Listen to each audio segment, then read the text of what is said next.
All right. So we're back with My Uncle's Escaped Alcatraz, and we have a special guest. We have a special fan who we found out that has been listening to the podcast from day one.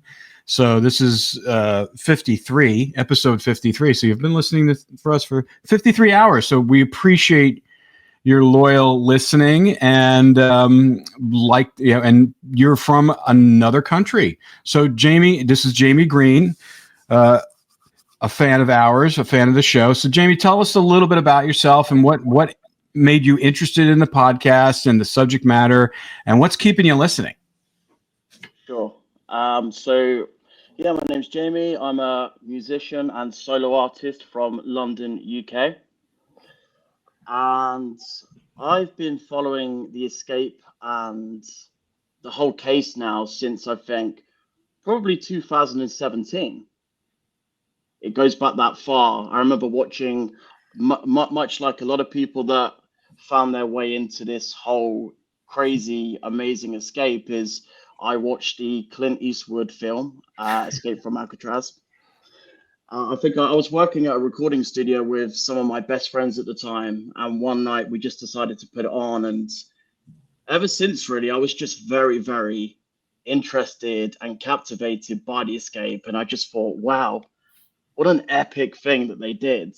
And that just had me hooked, basically. I just went away, and I remember thinking, they must have made it, surely, And even because of the Clint Eastwood film, they left it obviously very open-ended, and that makes a lot of sense for, I guess, the time in which the film was made.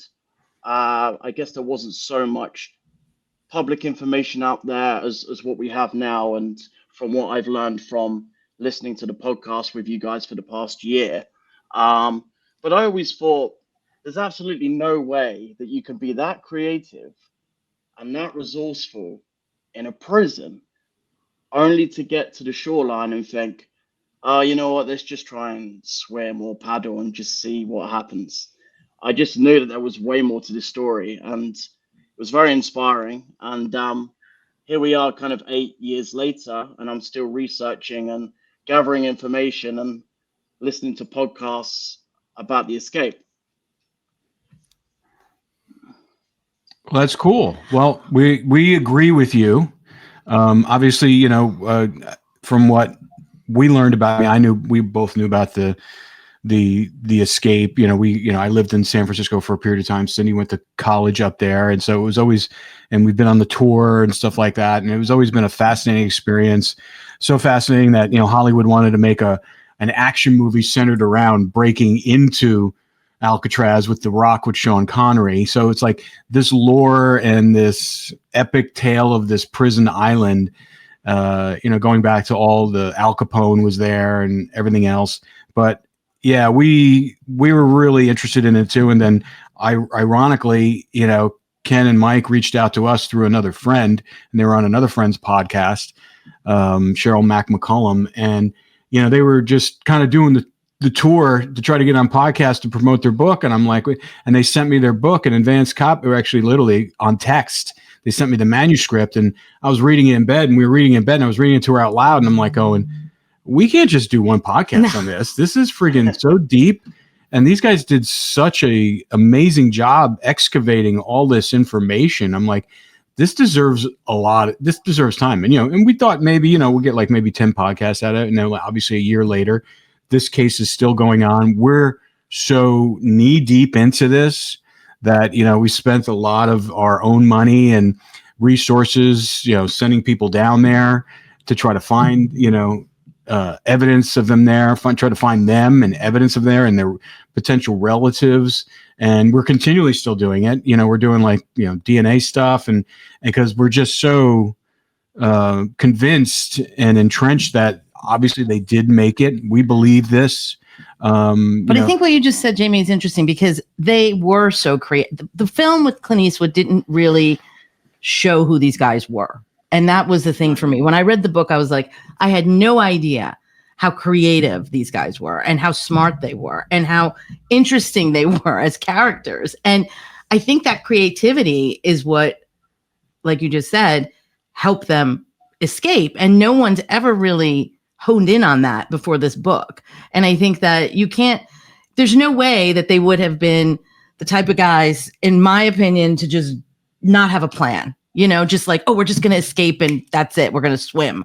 It just didn't add up with the way that Ken and Mike depicted them in that book. So for us, after reading that book, I was like, this is a whole new world of these characters that I didn't know anything about. And that depiction in that film with Clint Eastwood, as good as that movie was, did not depict them properly at all, in my opinion. I mean, I just think they just didn't have the information. They didn't do their research on these two guys. So I think that's interesting that you picked up on that their creativity really was one of the things that stuck out as something that would have led to them having a plan, making it out alive, and going on, to Brazil or wherever. And then to have the family background from a family member to kind of really describe, like, who Clarence and John were, they basically groomed themselves for that moment ever since they were, young kids, just doing their thefts as an early age in and out of reform schools and juvenile institutions. And they were they were so entrenched, and they groomed themselves for this iconic moment when they had to escape the most infamous prison of all time. It's just your word epic is truly the right word. And I think we're dealing with something like right now. I mean, prison escapes and jail escapes. There's one that just happened in Louisiana and New Orleans, which is like, not as intricate as the John and Clarence is, but they did have they're saying they did have help on the inside, and the 9 of them got out, and they got they've gotten 2 back. But anywhere where you have like an escape like that, it's like everybody's it's like it's such a tale that you think no one can escape prison or jail and stuff like that, but when it happens, you're like, wow. So that's what really kind of drew us to the story. And then when we started reading the book and we started understanding the characters behind them and what their personalities were like, the fact they came from a gigantic family, and that they were God-fearing and they were generally good people, but they were just poor and they didn't want to be poor anymore. They weren't violent people. And so that it kind of really sets the backdrop of you're really wanting to root for them. If they made it this far, what makes you think that they didn't have a plan outside of that? And that's what these guys illustrated perfectly. Yeah, which is amazing. And the book is amazing. But okay, so 2017, we're in 2025. So for the past 8 years, this has been like what, a side hobby for you, investigating interest? Like, tell me a little bit about that. Like, what have you found that you thought was interesting about the case, and what your thoughts are? Sure. So I think maybe I definitely know at the time, I'm not sure if this subconsciously played into it, but I was dating a politician that was from the US. I don't know if that connection to the US as well kind of led me down the rabbit hole with the escape, because every time I wasn't doing music or in the studio or playing a gig, I used to drive my ex-girlfriend crazy because I'd be in bed at like 1 a.m. in the morning, just looking through articles about Alcatraz and the escape. And, she would say, oh, when are you going to put your phone down? You're going to go to bed. And I'm like, oh, I think I might be able to find out where they are in Brazil. I think I might be able to find out where the farm is. And she's like, you're crazy. But I think the researching the actual escape and the brothers and Frank Morris, it really did escalate for me, in all honesty, during the pandemic. When we were all thrown into lockdown and there wasn't a lot to do other than our daily walks and everything like that, I kind of set out a task almost to think, okay, I need to find out whereabouts in Brazil the brothers are and where the farm was. And I think that kind of leads me quite nicely to part of the reason I wanted to come onto the show, because I've noticed in the last couple of podcast episodes that you've dropped, you've been talking a lot about Michael Dyke's involvement and his place in all of this, which is quite interesting to me, because I think I very much share a lot of the same views as Ken and Mike. And on this, and that is I actually, because we had so much downtime in the pandemic and the lockdowns, I actually spent the time to reach out to as many people I knew involved in this case as I could. And I reached out to Michael Dyke on LinkedIn. And what I'm going to do, I haven't been able to do it right now, but I'm going to share the conversation thread that we had privately with you guys at some point at the end of the show, and or through email or something. I'll send you the snapshots. But pretty much as Ken and stuff and Mike you've laid out in previous episodes, I asked him very specifically what he thought about the Brazil photo. I said, look, this is very compelling, Mike. I hope you're well and your family is well in the lockdown and everything, and everybody's healthy. I hope you don't mind me reaching out, but I would like to ask you about the Brazil photo and what you think about the escape and anything that you found that could be interesting and useful.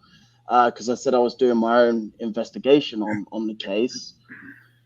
And he just basically, I was quite surprised. He wrote back within a few days. And he said, yeah, thank you for reaching out, Jamie. I can tell you now that the two individuals in the photo is not the brothers. It's not the Anglin brothers. And basically, he just lays out this whole story and all this information about how, the reason he was able to determine that was because he took a ruler or some kind of measurement device. And he said, I measured the Brazil photo against some other snapshots that I had of the brothers, and I just made the measurements. And he said that we used he said they used something else, but he said because he compared the photos, the arms and the fingers and the hands and how long they were. He said it couldn't have been the brothers. He said they're absolutely way off. And I just remember thinking, is this guy on drugs or something? There's absolutely no way that surely they don't use that in law enforcement, do they? That's No. not surely. No, not a ruler. Not anything. We've worked on dozens of cases, and I've never ever heard this in my entire life. Yeah. I don't even know. Anyone who knows basic photography knows that. Right. We're filmmakers. We know like the depth of perception and depth of field. Depth of field. It's not. You can't do a measurement. I can stand here. Or I yeah, look at look, she's taller than me now. Right. Now I'm taller than him. That's the thing. There's so many variables to that. That kind of approach to do it. I just thought, well, how do you know how close they are to the camera and compared to the other photos you have? And I've just never known that to be done before. I thought there's no way that can be a definitive. Oh, okay, yeah, that means it's not them. Surely. Yeah. No, we agree with you wholeheartedly. I mean, we respect, Michael Dykes. I mean, he had an illustrious career with the U.S. Marshals, but we were a little. I mean, Ken tells this story all the time. I'm a little shocked by it. He's told him the same thing, and we were like. And it's listen. We're not here to bash, Michael Dykes. He is a respected law enforcement person. Of course, yeah. But I do not understand this theory of his. Maybe he believes that, but I just have never seen anything like that in our experience working with law enforcement and experts in cases. Like it doesn't make sense. Okay, so he tells you this, and then. And then he did go on to share a little bit. He didn't go into too much detail about this, but he did say, there is other information I have as well that is not in the public domain. That to me, he says, it confirms that it's not the brothers in the Brazil photo. And he didn't share any more than that, but he did go on to say that he basically tried to completely discredit Fred Breezy.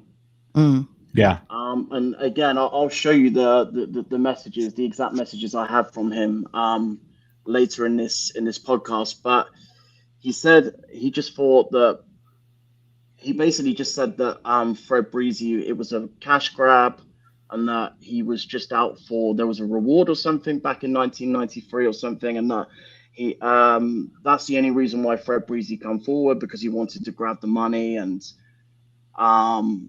yeah, that was pretty much what he said about it. So he basically discredited Fred Breezy. He said he was just after the money. Yeah.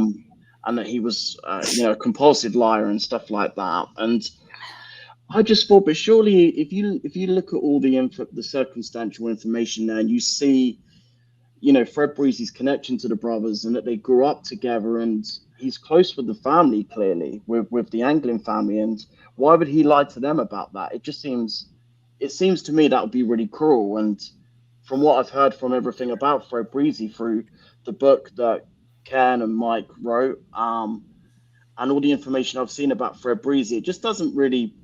There's no reason for him to lie about that, especially to the family. Ken. Yes. Tell us what you think about what Jamie just said. Sounds pretty familiar, doesn't it? Yeah. Well, I'll say this about Fred Breezy. Okay, the family paid him not one dime. I mean, he came he didn't charge the family to come and talk to them and tell them, the story. There is no disputing that he went to Brazil. Okay, his wife verifies it. There is no disputing that those photos were taken in Brazil. Okay, so he was there. Even Marshall Dykes sat there and told me when I showed him those photos, oh yeah, this was taken in Brazil. This was before he started, bashing the photos. We know the location that he went to. It should be a place that Americans at that time didn't really kind of go to. I mean, we're talking about a really small town. And then you start looking at the photos. Why would he take a photo of a house on the hill? What's the purpose of that? Why would he take a photo of two individuals and give it to my family? Why would he give them a photo of two individuals they didn't know? So and why would he take a photo of himself with someone in Brazil, a woman? Right. Yeah, exactly. And there's no reason for it. Yeah. Yeah, and he knows. So he told things that John. Okay, so let's assume he was lying, that he didn't meet John, he didn't meet Clarence, and he's making the story up. Well, he tells things about the escape that was only in the FBI files, wasn't in any newspapers, wasn't in any other type source. The FBI files were not released until the mid-2000s. So he had no access to them to say, oh, I'm going to make up this story about them talking about using the prison boat to come across. That's only in the FBI files. So how did he know this? Yep. I mean, it just seems like maybe Ken, what year did he meet with the family? 1992, right? Well, that's when that's the second one, right? He met before that too. Well, in 1992, he met with the family twice. He came and met with them in October, and then the one that we have recorded and the photo of, that was in, I believe it was like December of 1992. But now he was already in contact with Uncle Man in 1986, right after he got out of prison. We have documents where he was in Yellowstone National Park at the exact same time that my Uncle Man was there. I mean, we have photos of both of them, not together, but at the same location, at the same time frame in September of 1986. So this is right before my grandfather dies. So, he was in contact with them even before that. Well, I say Uncle Man. Uncle Man is the one who originally brings him to the family. He didn't come to the family and say, hey, I want to tell you the story. Uncle Man went and got it. Steve, you remember when he was on, talked about Uncle Man had him, his dad had him drive him over to Breezy's house, would not allow him to come in, went out, met with him, came back, and then that's when he started bringing him to the Anglin family to meet with them. So it was Uncle Man who initiated this, not Breezy. Yeah. I think like when America's Most Wanted happened, that was what, 1993? Well, so it had to be in 92 because Fred Breezy talks about it in the meeting with the Anglin family in December of 92. So when he called, it had already occurred. It happened, yeah. So he might have called America's Most Wanted because he knew where they were, and maybe he did want the money. No, I don't think so. I think based upon what you told me is that he just thought they were caught already. He thought they were already caught. Okay. Yeah, so America's Most Wanted never paid him anything. Where he got $1,000 was from Inside Edition. They offered him, this was after the meeting with the Anglin family.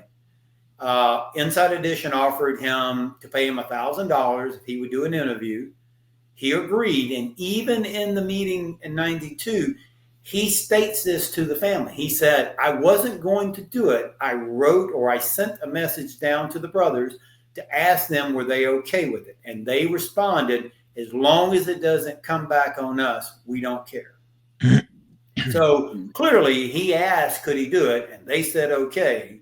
And he did it. He really did. He got paid $1,000 by Inside Edition. But America's Most Wanted did not. He never got anything. So what is Michael Dykes talking about? It's a money grab then. What is he saying? And that's the thing that I don't understand. Like, people say these things, but they don't have anything to back it up. So it's like, okay, well, it was a money grab for him, but if it was $1,000, it's not a money grab. No. So it's like, if he really wanted to make, money on this, then he would have lied more or lied in general and just made up a whole fabricated story. It just doesn't make sense. For sure. Yeah. I think I'm just looking at this now, that the exact words he used was habitual liar. Oh. You mean kind of like the FBI sometimes, right? and the U.S. Marshals. I think the other component is as well, going back to the credibility of Fred Breezy, which occurred to me, was that at that point when he did go to the U.S. Marshals to discuss this, at that point he probably would have known, okay, the Anglin brothers, they probably had new IDs at that point. They couldn't have been extradited anyway for any kind of trial. So he knew they were going to be pretty safe. And that's probably another reason why he wasn't worried about talking about it. Well, I do know in that tape recording, he does warn the family several times about, not revealing anything about the brothers. He even says one time, they were in the process at that time of writing a book with Don DeNeve. Actually, the book had already been written. Don DeNeve was talking to them about writing a second book. And he tells them, he says, listen, do not share this with Don DeNeve. No, Don, he calls him Don. Don't share this with Don.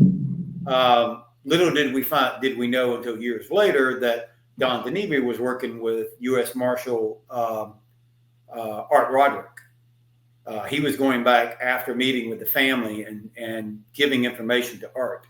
But so, it wasn't like, this was not like some person. I have yet to find anything that Fred Breezy said. Like, if we had gone, when we went to Brazil with Josh Gates, if we were not able to find the town, nor the farm, nor in some of these other locations, if we got there and no one remembered anyone being there, but we find the house that he took the photo of, we find the farm area where that famous photo was taken at, very close to it.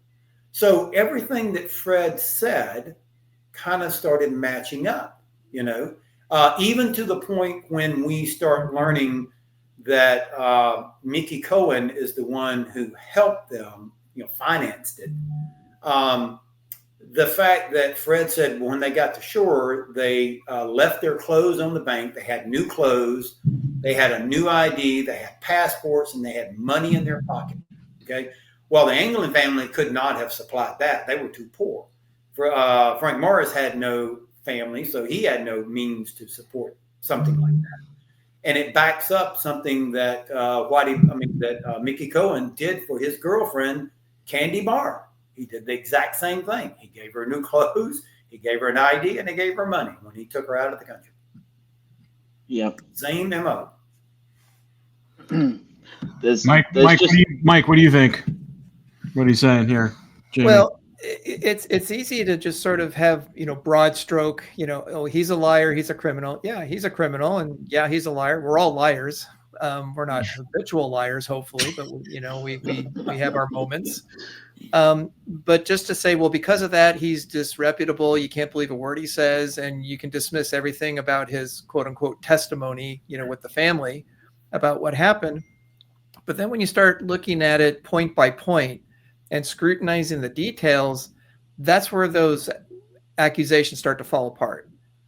Because he goes to the family, he doesn't say anything. Well, I'll tell you this information for $1,000. He doesn't do that. He doesn't extort them.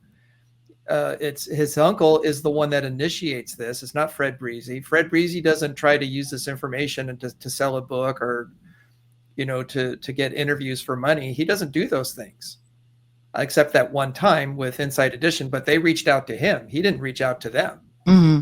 So again, people are initiating in his direction, not the other way around. Or like Jamie said, why would he lie to the family about this? What would be the purpose of doing that when it served no purpose other than, like Jamie said, just to be cruel? That it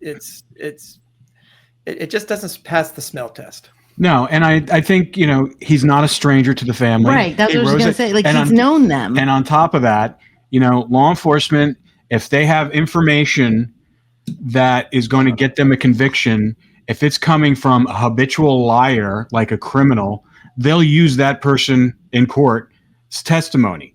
Mm-hmm. So it's like, it's all relative to them.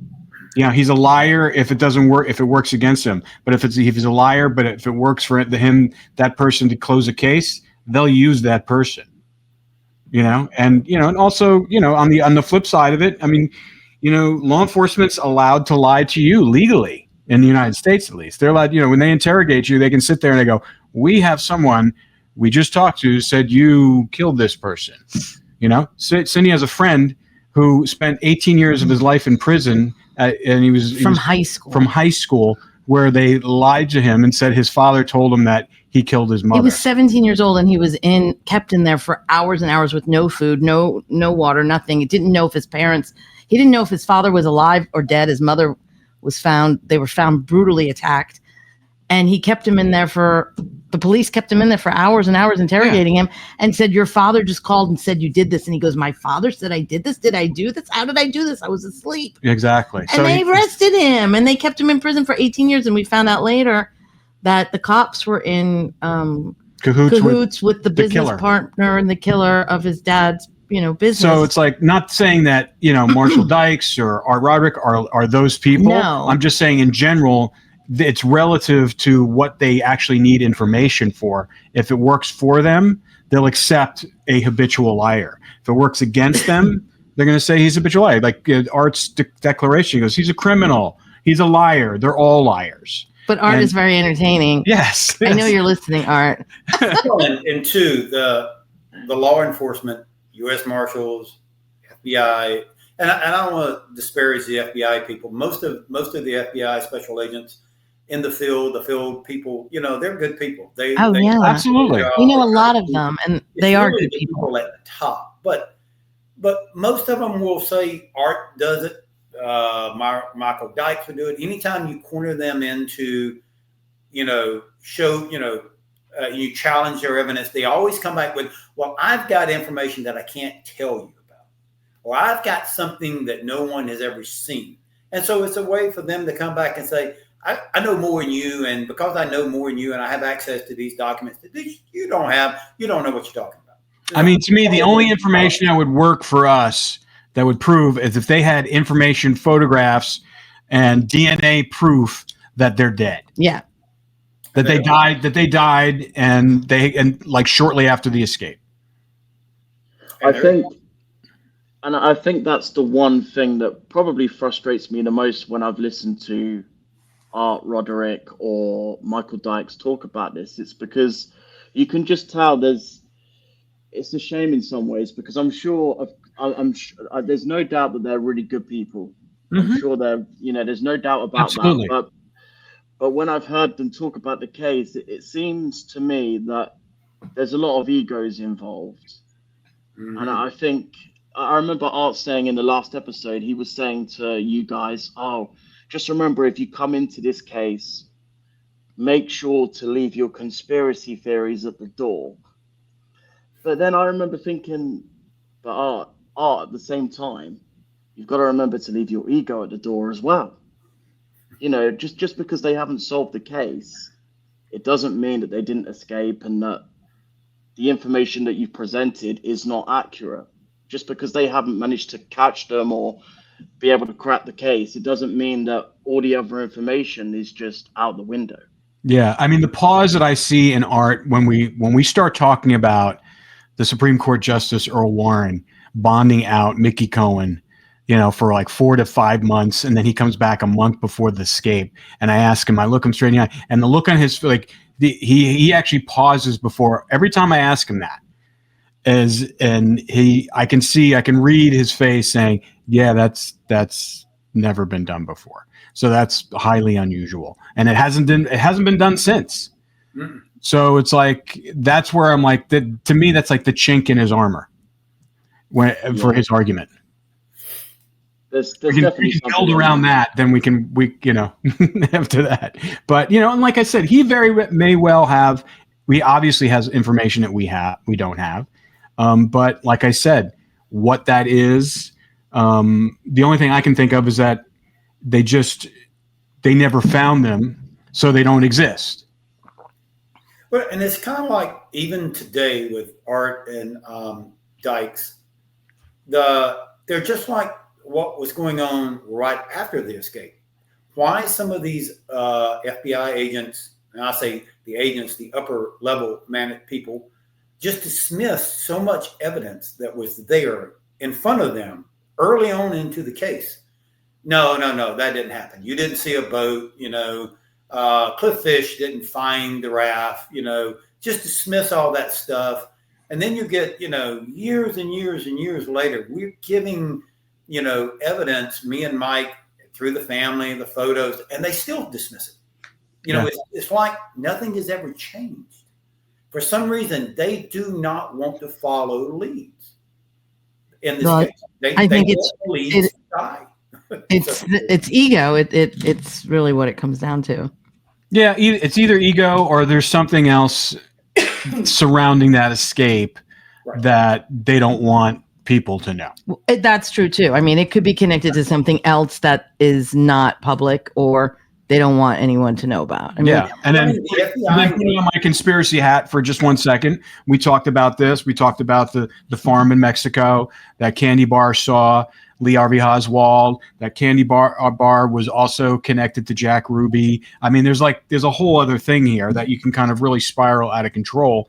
But who knows? I mean, as we know, as we're finding out every day with all these things that people say are conspiracies, even stuff that's happening today that, that's happened in the last, 4 to 8 years about everything, whether it's COVID, whether it's the elections or anything, everything, things that people suspect that happened, we're finding out actually did happen, and that we were gaslit to think that it didn't happen. Mm-hmm. And it's like, I'm not making this up. It's all coming out. And even on both sides of the spectrum and the media spectrum, they're all talking about it. And I say, oh yeah, we missed it. We did this and like that. So there is a level of controlled information that happens even today in this information explosion that we have, that people have access to 24/7. Back then, they didn't. They could control information really tight. And and then they couldn't, it was basically the newspapers and television. That's it. And they, and it was like 3 networks, lots of newspapers, but pretty much the same people owned all the newspapers. So they really had a stranglehold on the information that was being decimated to the public. So, as they do today to a certain extent, but now with all this independent journalism, I mean, we're always considered the conspiracy theorists, when we're actually leaning on work that you guys have done for years, where you have the receipts. So it's not like you guys are making these claims. Every claim you make, you back it up with a receipt. It's not like, you're not saying this happened like that. Oh, this happened, and here's the document to prove it. Or this happened, here's the photograph that describes it. And this happened, Fred Beasley did grow up with them. We have, the family side. So it's like, it's not like you're making this up and pulling this out of thin air. So I think that, it's easy for people in the government can say that didn't happen. That, we know more than you. We have the files that says X, Y, and Z. Okay, well, after 60 plus years, what are you hiding? Exactly. Okay. I mean, stuff that happened 4 years ago is coming out. It's like there's nothing.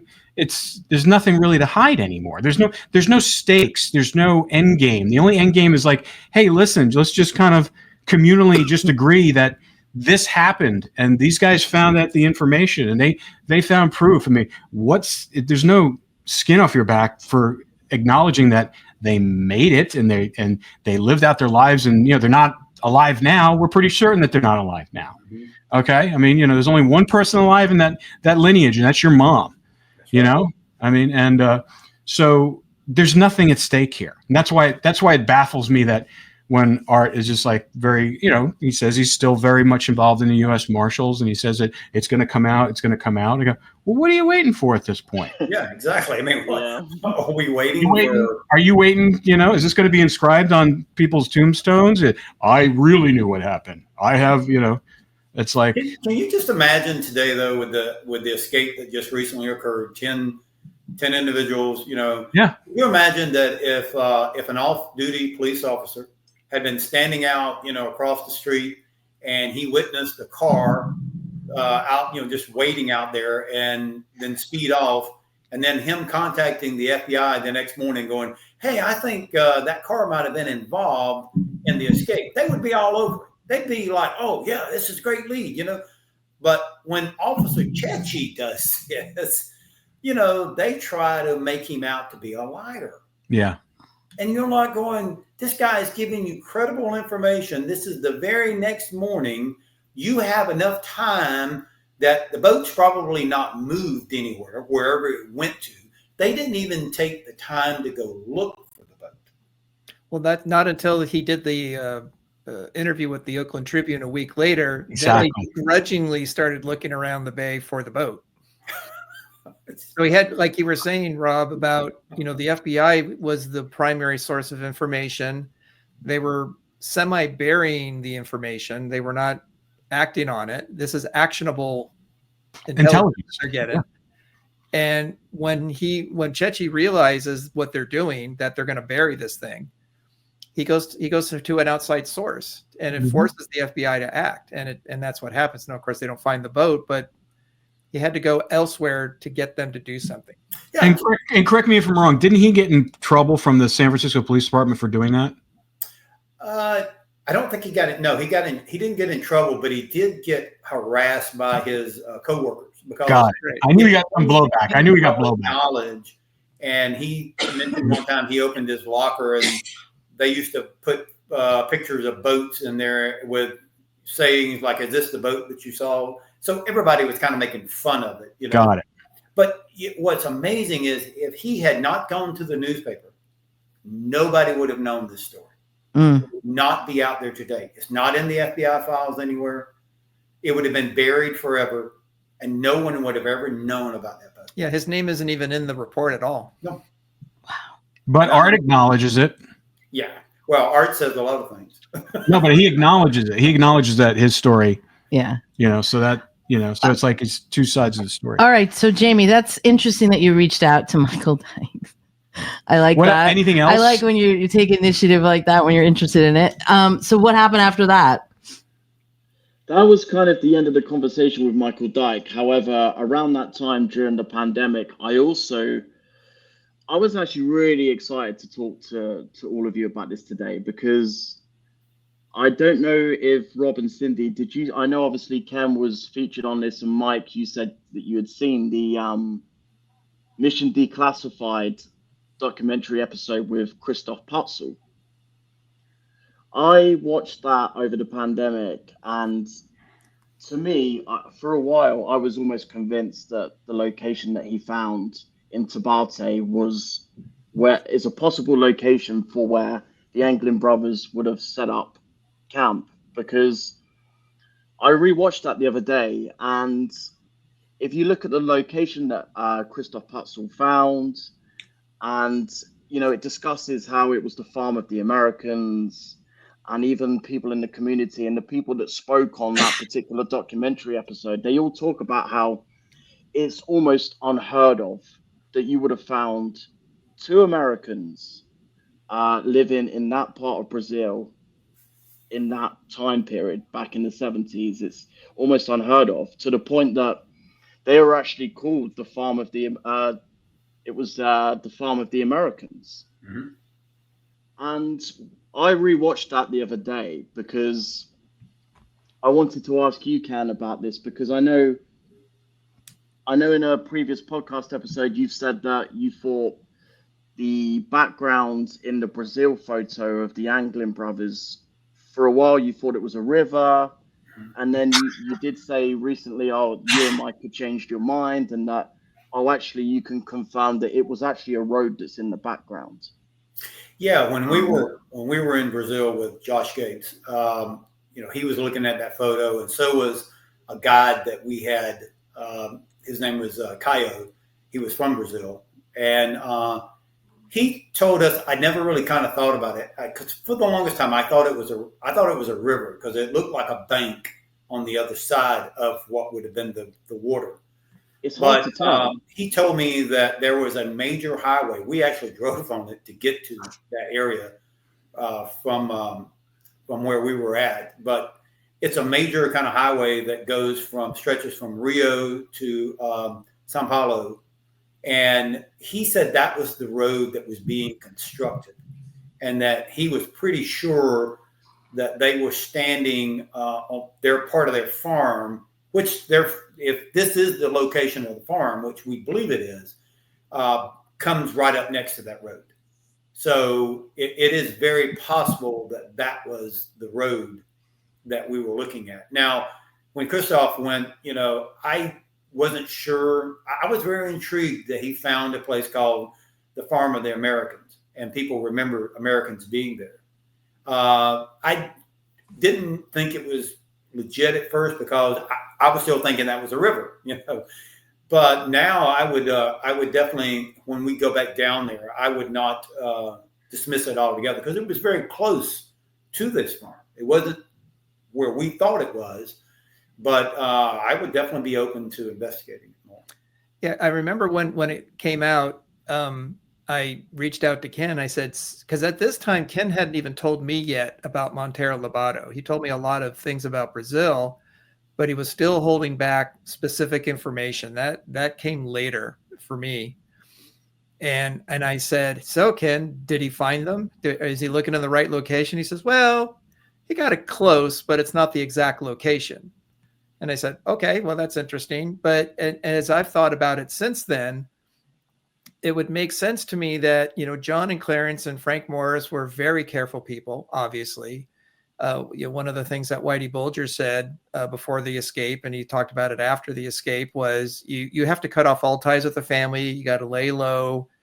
You got to start a new life independent of the life you led before. And so one of the things, as wanted fugitives, it would make sense to me that they would not stay around in any one place for too long. Because the longer you're there, the more likely you're to be identified.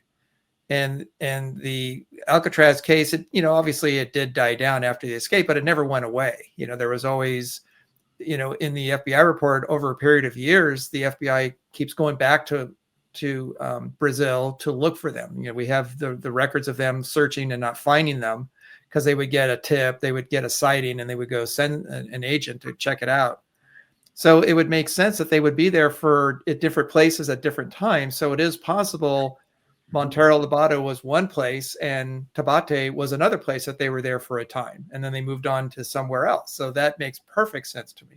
Yeah. And let's just be clear. I mean, we've been working with law enforcement for years on a bunch of different cases, and cold cases, active cases, and even on active cases, even if it's current and it's going, them working on it means, for some of these things, these investigations, they're waiting for tips.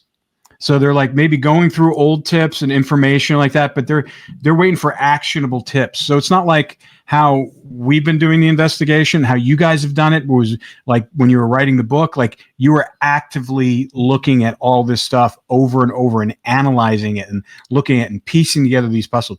They're not doing that. They're not doing that. They're just, it's in a file, and if they get a tip, they pull it out and they start comparing it with other information like that.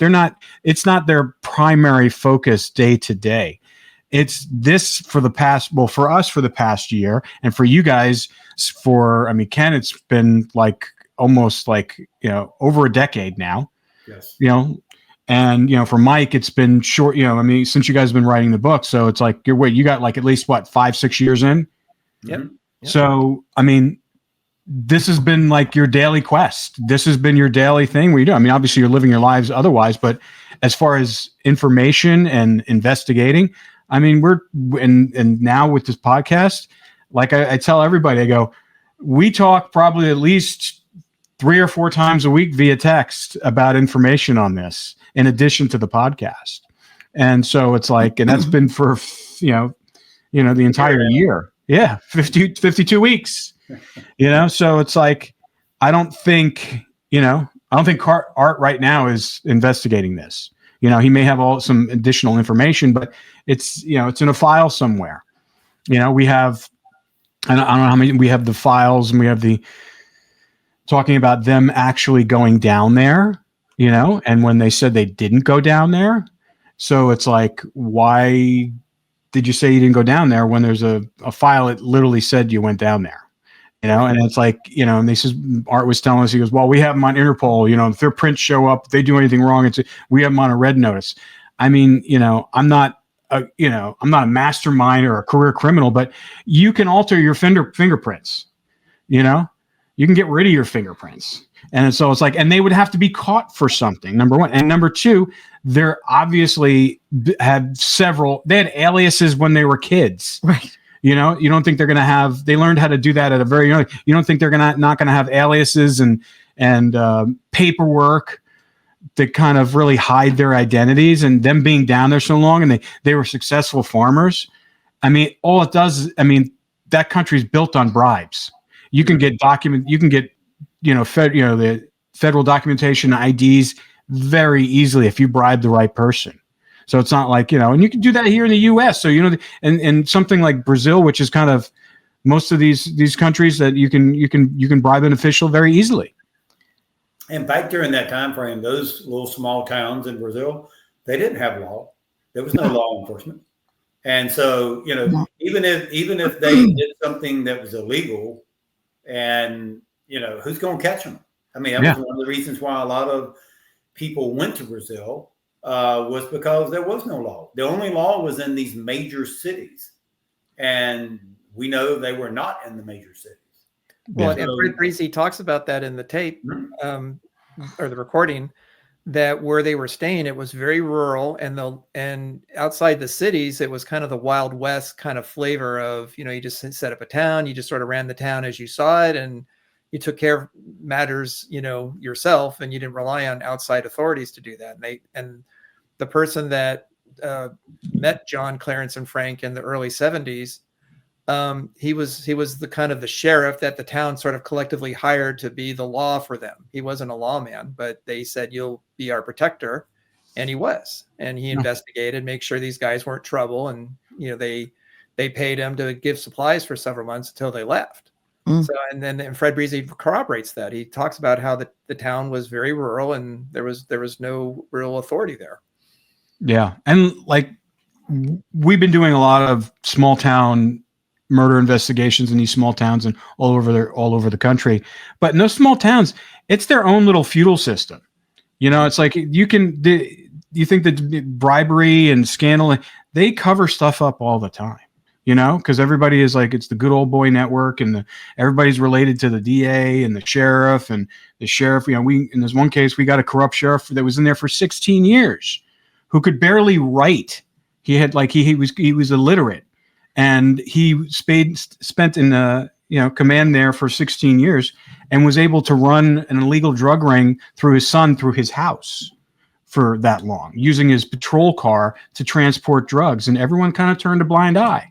So it's like, if it can happen here, you don't think in a rural town, in agricultural town, and outside of, Sao Paulo, up in the jungle, people don't want to deal with that stuff. They'll turn a blind eye for some money. And if you're not bothering them, and they're giving you money, they're not going to do anything. And they'll just mind their own business. They'll mind their own business.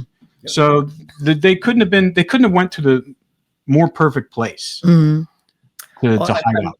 I'm curious, Jamie, you talked about, the guy who did the documentary. Did you get in contact with him about what he found, what he saw, any communication with him?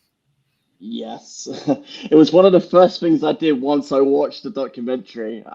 Is I tried to find his details, and I will say on the subject of Christoph Potzel's documentary is that when you see him go there and he talks to the people that now occupy the farm, and they start talking to him, and they say, yeah, back in the 70s, there was these two individuals called the Farm of the Americans that lived here, and they ran a farm. When you see Christoph Potzel walk up into the fields and into the farm, and you see all of those anthills, and then you see the road in the background, and then you see him actually put the photo up against the road. He puts the Brazil photo up against the background and the skyline and the vegetation. It all just aligns and it all matches up. And I just thought, wow, what if that actually was one of the locations that they ended up at? And I did reach out to him, and I had a brief exchange with Christoph, and he wrote back, and I said, are you able to talk a little bit about the documentary that you shot? And he said, yeah. He said, there's no doubt in my mind, after the research and the investigation that we conducted, that not only did they survive the escape and make it to Brazil, but he just had a feeling in his gut, he said, that when he went to that location and then he put the photo up against the backdrop of the road and all of the kind of vegetation behind it there, the farm, he said there's no doubt that he was walking on the very land that the Anglin brothers did back in the 70s. He was pretty sure that he had found one of the locations. Just like Ken and Yeah. Mike, when they're walking around there. I'm still friends with him, and I talked to him probably a few months ago, and I might have to ask him to see if he'd be interested in coming on, sharing. Yeah, Sure. we should have him on. Definitely. You should have him on. That would be really exciting. And I can't remember what I was going to say. Sorry. That's okay. No, I was very impressed with the show. I liked his show very much, and I really, now looking back, I would say it's probably a very good place to go look and do some more research in. Well, I'm curious because I did see the documentary a few years ago, but I don't remember how he got tipped off to that's the location. How did he find it to begin with?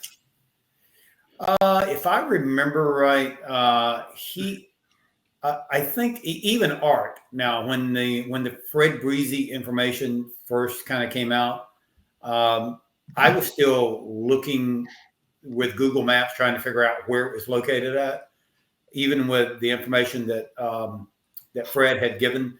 Well, the U.S. Marshals had it in text form at that time, and he had already figured out that it was in that Tibet area. Tabate. Yeah, Tabate. Yeah. Because I was like, well, how did you know that? And he was like, well, we have access to be able to get to some stuff. And so they were already looking in that area. And that might have been how Christoph got kind of tipped off to a location. I think he also had some sources down there, and someone told him about this farm of Americans. I think it's called the Farm of Americans or something like that. And so he decided to go check it out. And I will say it's very close to where I had originally thought or originally found out. And so I didn't discredit it in any way. I just thought that photo was a river, and it turned out to be a road. It's hard. I must admit, it's hard when you look at the photo really to determine exactly if it is a river or a road. It could be either one. Right. Well, when we were down there, and obviously we're talking a lot about the photo because we're trying to find a location that would match it as closely as possible. And of course, Ken was saying that's a river, and I said I don't know, I don't think that's a river, because to me the water was too blue, and the water down there is not blue. It's brown. It's brown. And I said, it just, I don't think it's a river. I think it's something else. And so we had a little debate about it until we got the information about, the road being built at the time. And then sort of Ken kind of begrudgingly moved into the road camp.